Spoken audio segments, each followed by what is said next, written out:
ګرانو لیدونکو السلام علیکم. ستاسو پام راړوم د نن ورځې تازه لنډو مهمو خبرونو ته. پیل له کابله کوو.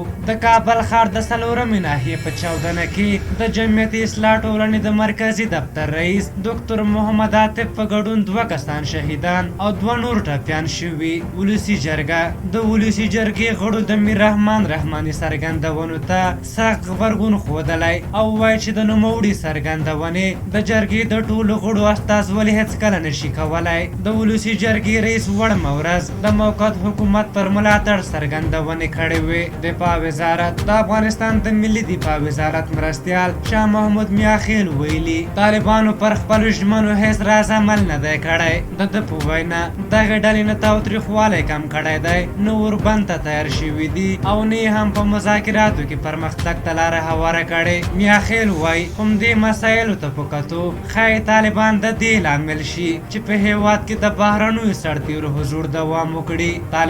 د طالبانو د مرکچي پلاوي غړي سهیل شاهین ویلي د دوحې د تړون له مخې به د کابل اوسنی حکومت له منځه ځي او یو بل ټول شموله اسلامي حکومت به جوړیږي.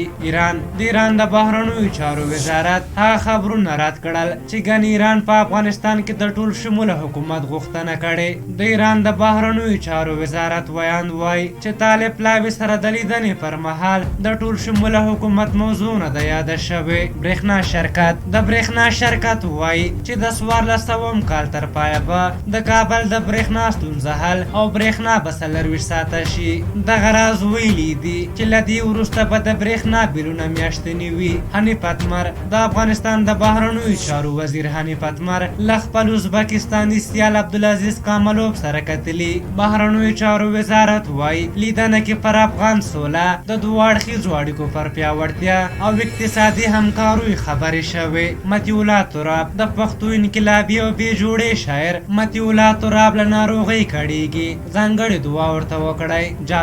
د جاپان هېواد وایي چې د افغانستان له حکومت سره به د بشر دوستانه او پرمختیایي برنامو د ملاتړ په موخه 122 میلیونه ډالر مرسته وکړي. او وروستی خبر دا دی چې د میانمار پر ملکي حکومت د پوځ له لوري کودتا وشوه. بهرنۍ رسنۍ وایي د میانمار پوځ د دغه هېواد ولسمشر او د حاکم ډیموکرات ګوند مشرې آنګ سان سوچي په ګډون یو شمېر نور غړي نیولي او په دغه هېواد کې د یو کال لپاره پوځي حکومت اعلان کړی. په هر حال دا د نن ورځې تازه لنډو مهم خبرونه. تر بیا چې ستاسو چوپړ ته راځم پلې او بخښونکي خدای مو سپارم. د الله په امان.